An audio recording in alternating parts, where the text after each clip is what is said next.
For more on this, we're now being joined by James M. Darcy. He's a West Asia expert and he's joining us live from Jakarta. Thank you so much for joining us, Mr. Darcy. Pleasure to be with you.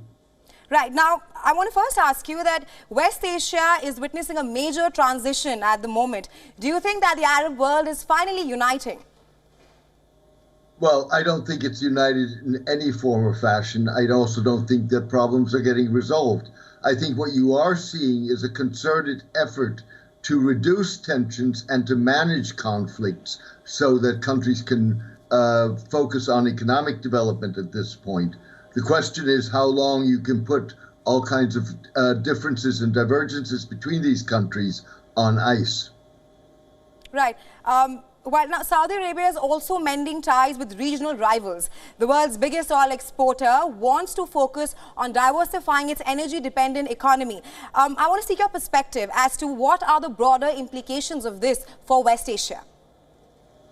Well, I think what you're seeing is the effort to, on the one hand, indeed focus on economy, but also to establish regional leadership. So, for example, the reintegration of Syria into the Arab fold, and when we'll have to see if that happens, countries like Qatar and Kuwait remain firmly opposed to that, is really as much aimed at trying to loosen the ties between Iran and Syria as it is about trying to resolve the Syrian conflict. Right. Also, Darcy, help us understand if you think that Syria will return to the Egypt-based Arab League.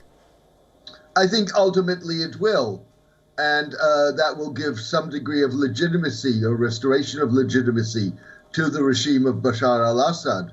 It's not going to solve the problems in Syria itself, and it's not going to resolve issues, for example, between Turkey and Syria. Right. In your perspective, how do you think Washington is reacting to all these meetings taking place in West Asia at the moment? I don't think that the United States has a problem with this. I mean, the United States, if anything, favors a reduction of tensions.